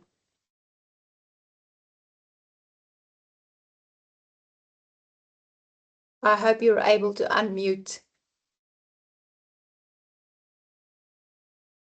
Given permission to unmute?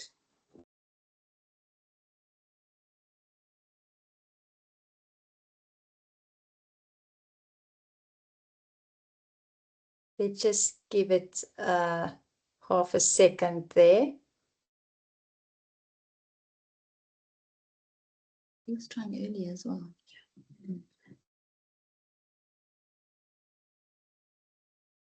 I have been here. Continue with the I'm next here for a person. long time. Okay. Okay, let's move to Melikaya.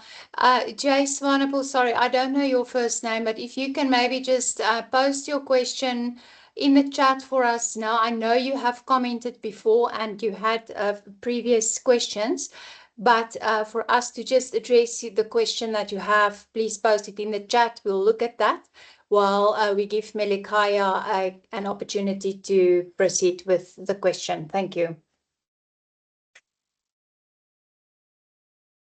Melikaya, Okay, you may thank go you very- ahead. Hi, Mama. Thank you very much. Am I audible? You are audible, thank you. Thank you very much, Mama. Thank you very much. This is Melikaya, Mama. Melikaya is from the Eastern Cape Combined Environmental Forum and part of a grassroots for climate action. You know, Mama, I'm listening here, and as you have alluded from your initial stages of why are we meeting now on this platform, and that you indicated the importance of the session as well. So now, as I'm sitting here from the grassroots community-based organization and so forth, I feel like now our thinking and our understanding around the nuclear issue is so very, very, very vast in terms of our thinking and our understanding in our life, you know, Mama. Because yes, because in terms of the importance, I felt like you are going to talk about the understanding and the proceedings in this space so that we all understand it, you know. And that I'll speak, Mams, in cyclos in this sense of I'm not going to be like sort of consistent. Reason being, we understand that in October 2017, as much as we have alluded as well on your presentations, speaking about the 8 years from now and so forth in terms of your October 2017, and that now our understanding is those who have been there before. First question is that of how come now the Banders Club, that is nearly 3 times expensive, and in terms of capacity with Koopek, that is now relevant. How have you then went to go to that decision and so forth? And the cost of building such a nuclear power station, you understand its impact in terms of economy. That's our very, very, very concern as community-based organization as well, you know. And that, and in terms of your health, you are speaking haphazardly there. You are not coming to us and give us concrete knowledge of what now that needs to be happening in terms of your, what we are speaking haphazardly, talking of your Climate Change Act. Yeah, and we currently in our country we're speaking of low carbon economy. Whilst we know part of the treaty of the 2015 Paris Agreement, and that now we are coming here, guys, speaking haphazardly and contradicting what as we are as a country that we know that yes, this is what we have embarked or we have engaged on moving forward with, in terms of making sure our communities understand these issues, you know.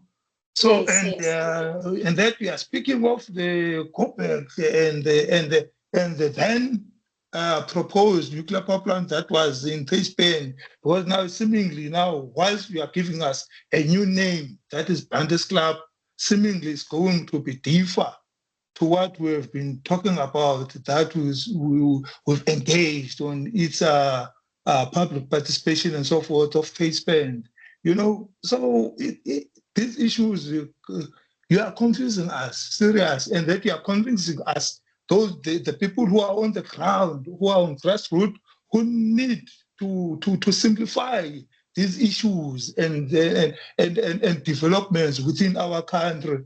You know, recently you spoke of the small modular reactors, and that you're coming now telling us about the 5,200 megawatts of this Andes Club. Whilst you are not giving us thorough engagement, and that on these platforms, were not all of us as community activists are engaged on these platforms. Why don't you guys just come down to grassroots level and engage us? Please. That's only what we want from you, and come on. And in our understanding, you know, we've got a ton of comments of people who are commenting here, because in our understanding as Eastern Cape Combined Environment Forum is that of now the introduction of nuclear power plants and in its construction and so forth, in its entire what you call it, I've just forgot the word because it's not my mother tongue per se. But we understand that there is no economic advantages that is being introduced in the construction of nuclear power plant. That's first and foremost. And that we understand in our construction, we are using a huge amount of water, seawater. And seawater that and because you are constructing what you call it, coolants, that are going to make sure that the aqua life on the space that is being allocated for this construction of nuclear power plant, it makes sure that the aqua life moves away from that, and that people who are near from that construction or that allocated space will suffer in terms of, I'm talking about your fisher folks, because I believe there was one guy who spoke about issues of fishermen and so forth. So in my assertions, or in our assertions as the forum, would love you to have such engagements that are facially, so that we engage you, because we are not all of us here simply because of our suffering. And that now we perceive this now as something that benefits the minority instead of us. And remember, we are the ones who are voting. And it's very frustrating that now we see that people that in position of power, of authority, or politicians are so very, very lenient to business sector, forgetting those that were putting them in position of power. Let me succumb. Thank you very much, ma'am. Thank you very much, Melikaya. I hear your concerns. Maybe just a brief summary that there is an appeal from the Eastern Cape Environmental Forum for the EAP and the consultants to reach out to the grassroots communities and to provide clear and simple information about the proposed nuclear power plant project. Why is this project relevant? Why is it being looked at again? There are serious concerns within the community and the forum and the grassroots communities regarding sustainable continuation of fishers' livelihoods and the impacts on grassroots communities, the potential lack of economic or job opportunities, and just an appeal for us to provide clear and understandable information, and that those meetings don't take place just virtually or online, but also in person. I hope I have captured the gist of your concerns. We are definitely taking note of these and taking that into consideration. Ashley, maybe from a process perspective, if you can just confirm regarding the public consultation process around these grassroots-based community organizations and how they will be consulted. Thank you.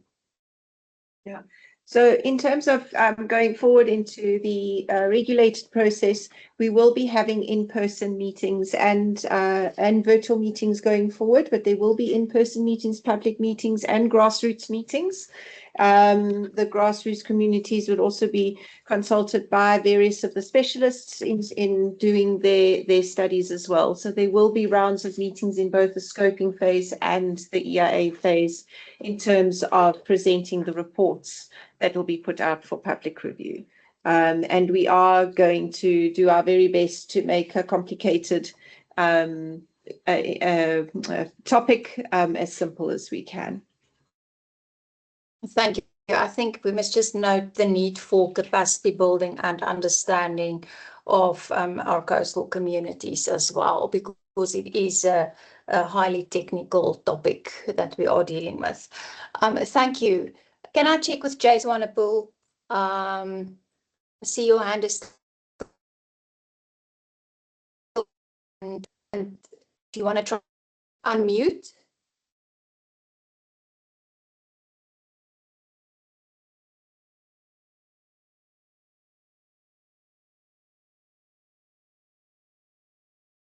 There's been quite a lot of questions. You're still here, but you've posted the questions in the chat.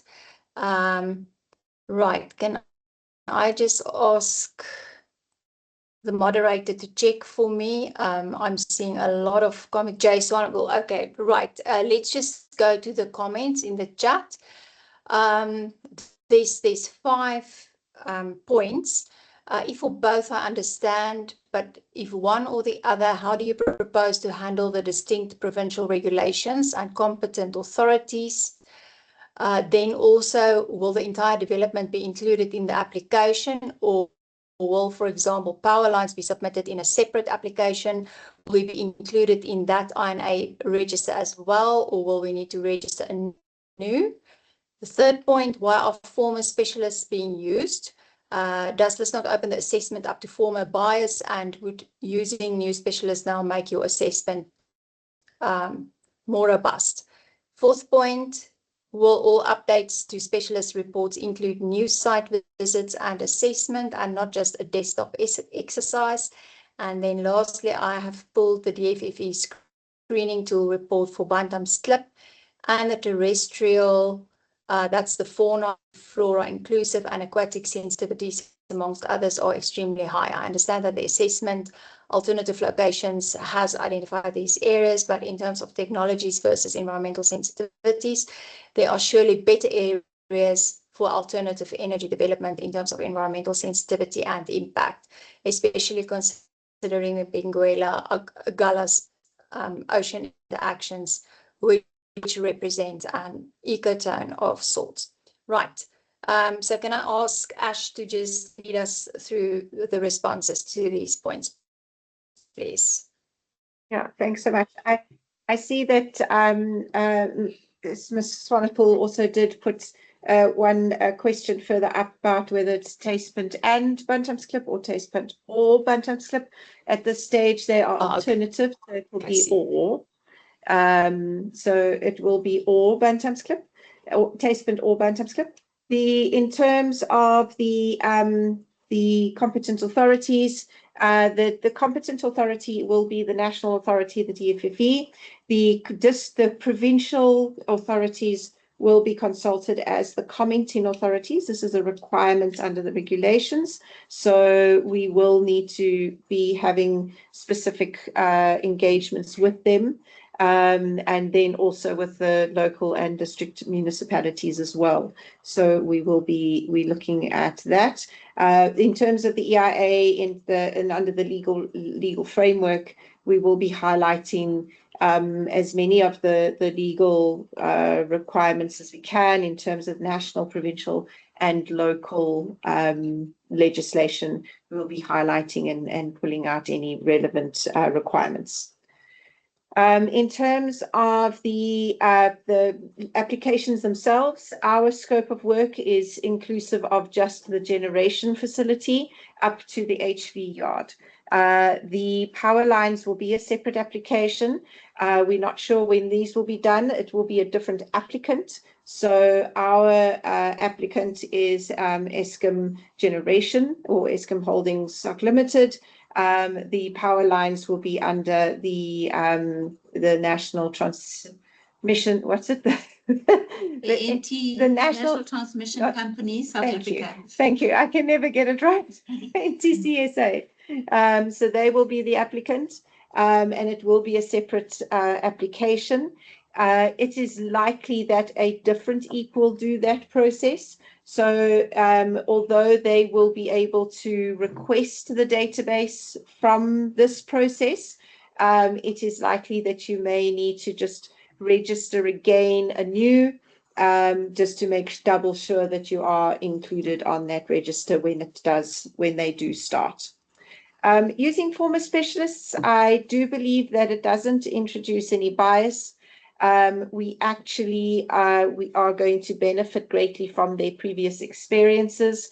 What I can say, and maybe this will allay your fears, is that many of the peer reviewers all of the specialist studies are going to be peer reviewed, and the majority of the peer reviewers are new peer reviewers. So we will be able to eliminate any of that bias by utilizing a different peer reviewer from previous. We do have a number of new studies, and in fact, the ones that you listed in your point 5, the terrestrial fauna, flora, and aquatics, that the terrestrial fauna and flora are new specialists themselves. Heritage is also a new specialist, but we do have new reviewers, peer reviewers. In terms of the updates to the reports, there will be new site visits, and none of it would be desktop. So that I can also confirm. A lot of the specialists have been already, a number of them have actually already been out to site to start updating their baseline studies. In terms of the sensitivities, we do understand, and we will take your concerns and also just feed them through to the specialists so that they can have a look, and we will be looking at the different technologies in terms of alternative energies, etc., in our alternatives chapter in the scoping report. So I think to answer the rest of that question, we'll be able to answer that more in depth once we get into the scoping report and release it for your review. Thank you, Ashley. Everything? Yes, thank you. I think it was your response was comprehensive. Can I just check with everyone? I mean, we are over time already by half an hour. We have 4 remaining people with questions. Can we cap these following questions, and please request people to keep their points, their comments or questions to the point. I do want to listen to your questions, but I also have to think of the safety of team members who still have to travel at night in the dark. So I would like to get agreement. Please give me a show of thumbs up if we can call it a day after Tolelwa's question. Great, thank you. Sorry, Morgan, please post your question, and Mike, post your questions in the chat. I think we need to cap it at the 4 questions that were up first. Thank you. Martin, please go ahead and ask your question or make your comment.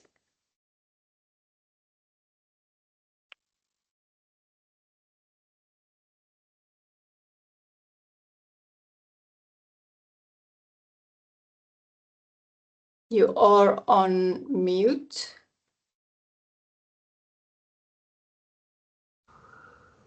There we go. Yes, can you hear me? Yes, I can hear you. Thank you. I say thank you very much for your professional presentation. I just want to know, no one ever talk about hydro. It's always about wind, solar, and coal. And the Orange River is running from the Free State right to the Eastern Cape, from the Free State right to the Northern Cape. And hydro, it's much more cheaper than coal, than nuclear, and wind. There's a lot of disadvantage that people not read about wind, wind turbines and solar. So I just want to find out, all these engineers in South Africa, 99% of Iceland electricity comes from hydro. Las Vegas, also hydro. Why no one is talking about hydro in South Africa? Thank you. Thank you, Martin, for that question. Ashley, can you please give us an indication whether different energy generation technologies will be considered as part of the alternatives in this EIA? We will be looking at the different energy alternatives in the scoping report in the EIA, but we also do have a response from Deirdre. Yeah, Thank you, Deirdre. Thanks, Martin, for the question. So actually, South Africa does not have a great hydro resource. In the DRC, we have a very, very good hydro resource, but obviously developing that project has been looked at over the years, and it could almost supply large parts of Africa if it was developed. But that with the instability in the DRC, that has not yet been developed, maybe in the future. In South Africa, we have the Orange River, and actually we have 2 hydro plants on the Orange River. They are around 300 megawatts each, which is actually quite small. And we can only operate them sometimes at peak. At this time of the year, when the river's full, we are able to generate a little bit more, but very, very limited. So it's not a great resource in South Africa. We do use pump storage, which is a form of hydro. And we have 3 sites currently. But we also have just finished an environmental impact assessment for an additional hydro pump storage, which contributes to the storage aspects, which somebody asked earlier, called Tabatsi in the Steelport area. So we can use forms of hydro, but unfortunately we just do not have the hydro resource that some of our European counterparts do, and we're not the Grand Inga, which is actually in the DRC. Thanks. Thank you, Deirdre, and thank you, Ashley. I'm going to move on. As well. I think Sorry? If I may add, with that is also an important consideration that the IRP actually does look at that energy mix and the different technologies that's available. And that's also been the subject of a different process to come with energy mix on that. I just think it's important not to ignore that the mix is predetermined in the IRP that we're working on as well. Thank you. Thank you for that highlight. And that clarification. Phineas, you've already had an opportunity to speak your mind. Could I ask you to keep your comment brief and to the point so that we can get to the other participants as well? Thank you. You are on mute. There we go. Can you hear me now? Yes, thank you. Okay, I will just keep it simple, as you say, simple and short. No, I just want to raise the point of like, if it happens that you do come for the public participation as you planned, can you look at the factor that the fishermen have a closing season and the opening season? Like, for instance, now all the fishermen are at sea, so no one is able to participate. And then second point is that most of us as fishermen, we have those phones called Tilili, if you know Tilili. So those are phones that we are using. So I'm begging to check at the Statutory Council of the squid fishing in the Eastern Cape. Then you can see the closing and the opening days of the season. Like, for instance, I think this year or this coming year will be closing around the end of March. So because I would like to all the fishermen given the time to speak for themselves, because I think it affects them more than anyone. And second point I just want to raise, I don't think maybe it's a right way of doing things, especially from the government side, where government can think what we need. As people like us, vulnerable communities, we know what we need. as one of the speakers had been like raising a point of like the solar panels has been the base load of like taking out the load shedding. So I think like the way that the government is doing things, it wants us to be consumers every time. Like there's no chance that this energy mix can be decentralized, because if you look at the solar panels, that's a way that you can decentralize the energy without anyone or depending to the centralized energy in nuclear that we're talking about now. So I think government should come down to the people and ask us what do we want, instead of thinking for us what do we want. Because I will emphasize this nuclear energy won't benefit us as vulnerable communities, and yet not benefiting us. But if any incident or accident that might happen, then we are the ones who's going to be affected mostly. And then on my closing, I just want to say, refer to the Cape Town, Quebec. Like, I think most of the people, or government people, they are saying there were jobs on that side. And then, I mean, the nuclear has been creating jobs, but jobs for who? And then at the same time, like if we can check this, the amount of people that are coming from Cape Town come and fish on our shores, which is Eastern Cape.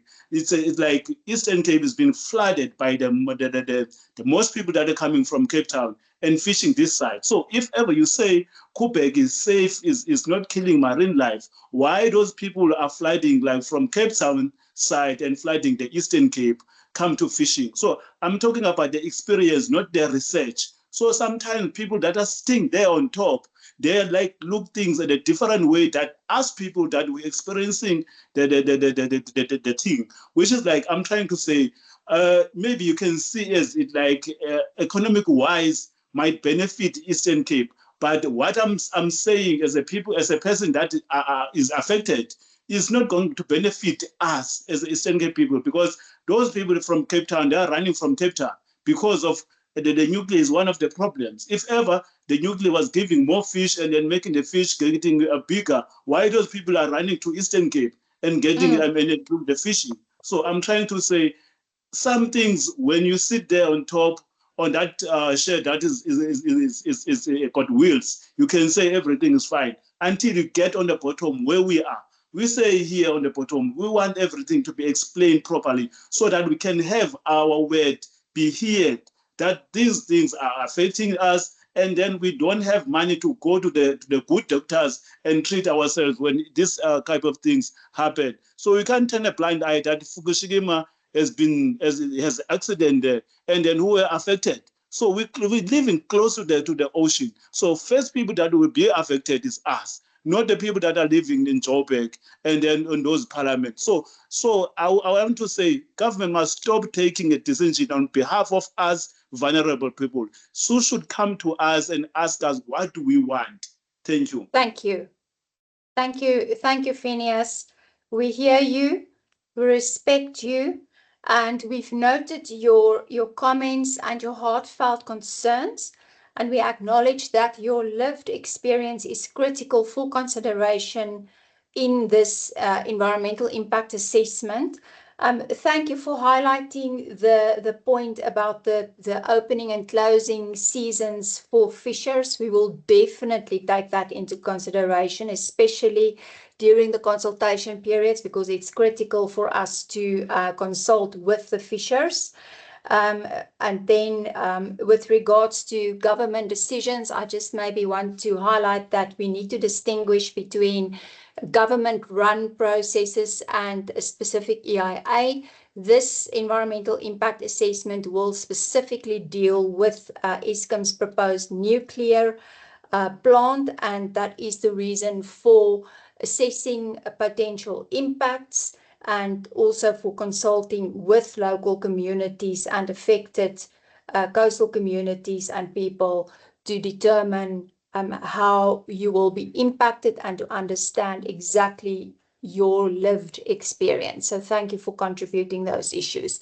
I'm going to move on to Dorian. Please go ahead and ask your question or make your comment. Hello, can you hear me? Yes, I can hear you. Thank you. No, it's based on my text, really. The options are Kucha or in Kucha or the Overstrand.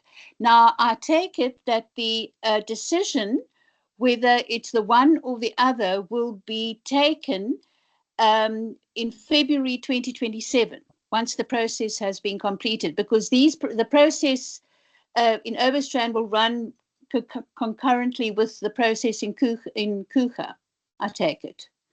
And then the decision which site will be used, to build the nuclear station on, will be taken in February 2027. How does that? How do you do that? How do you come to that decision? Is that your question? Yes. How do you get to this decision? And will this be decided, as I can see, the decision phase? Will that be the time where everybody is notified that this is where the nuclear power station will be constructed? Thank you for your question. Ashley, are you going to respond to that? Yes, I can. Dorian, it's a little bit different. So the idea is that we're starting the process with two alternative sites, Bantamsklip and Tastepunt. We go through a scoping phase first, where we will have a look at both sites. The specialists will provide their input, and we have a look at both sites and see there could be a couple of options towards the end of the scoping phase. The scoping phase is the first phase of the process, where we would say which of the two are preferred. We might say both need to go through. We may say one needs to go through to the EIA and detailed study phase. Should one come up as preferred in the scoping phase, that one will go through more detailed studies in the EIA and be presented as the preferred site to the authorities. The important thing to note is that the EIA merely presents the preferred site as a result of all the studies that are going to be undertaken. The decision that is made is actually made by the competent authority, which is the DFFE, and they will then make the decision in terms of whether that preferred site is the site that they will authorize. So that is the sort of the way forward. So it will be very important for you to follow the different reports that get released. First, the scoping report, and then the EIA report after that. Okay, good. Thank you. Thank you. Thanks very much. Thank you, Ashley. Olelwa, please go ahead and ask your question or make your comment. You are on mute. Okay, good evening, everyone. I'll make just a quick comment. Throughout this whole presentation, I keep hearing the specialized studies, the specialized technology. Now I got to think that who really gets to benefit from this proposed project? Because for me, from my point of view, it seems like only the specialized or only the elite people will benefit. I mean, the decision that's going to be taken now will affect us in a 20, 30 years time to come, because the construction of the site will take years to finish. And those who are going to suffer, or those who are going to pay for it, our future generation. While most of the people who are making decisions will not even be longer be here on earth to bear the brunt. And secondly, can South Africa, with the crisis that we're in already, can it really afford to have such projects being built? And will the technology being built in 20 to 30 years time, will it be relevant in that time of the month? But I'm really thinking the people who's going to be affected are not going to benefit anything from this. But like now, even now in the consultant, how many of us, what percentage is our people there in those teams? Because it's only specialized people. Do we really have those specialized people in South Africa? So from my point of view, none of us will benefit from this proposed project. Only the elite will benefit. So that's what I want to know. Who's going to really benefit from this proposed project? Thank you. Thank you very much, Olelwa, for your contribution. And we hear your concerns, and I think it's really why this environmental and social impact assessment will be undertaken, not only to do desktop studies, but also to consult with local affected people, interested and affected parties, to hear what their concerns are. And I hear that you are worried about, the fact that taxpayers will bear the brunt of the cost, but in reality, the question is, will our future generations really benefit from this project? And I think that's what the socioeconomic study will look at in detail, amongst other aspects like the need and desirability of the project, and also share that information regarding who will benefit. That will be shared during the impact assessment phase of the environmental and social impact assessment. And with this, I would like to thank you. Your input really helps to shape the issues. It will strengthen the assessment and ensure that authorities have a clear picture of public concerns and expectations. Please remember that this is an early step in a much longer process. There will be multiple opportunities to participate during the formal scoping and EIA phases. And if you've completed the QR code, we will reach out to you and you'll be kept informed of opportunities to participate and progress. We'd like to hear from you. Please send us an email or call us at the number indicated, or scan the QR code. I think, Ashley, if you can just move to the next slide quickly. Just want to ask you guys, please make sure you are registered as an interested and affected party. If you don't register, it means that we will not be able to reach out to you. And please tell us about your concerns and issues, groups or communities that we must speak to. We've heard a lot about grassroots communities and fishers. Please let us know who you are, any other interested and affected parties that we should consult with. It's critical that we learn from you and not decide who to consult with, but that you share that with us, and your preference for virtual, hybrid, or in-person meetings. Any opportunities that you think the EIA should consider, or any other issue you would like to contribute. You'll note that we've also posted a link to the Nuclear One EIA information on the slide. You can take a screenshot, or you can see it when we distribute this presentation to you. I know that there was a question in the chat earlier about this, and I think there was also an additional question whether we can make the appeal information available as well, and I think we will respond to that in the comment and response report. Thank you once again for engaging respectfully and constructively. We now formally close the meeting. Thank you. Goodbye.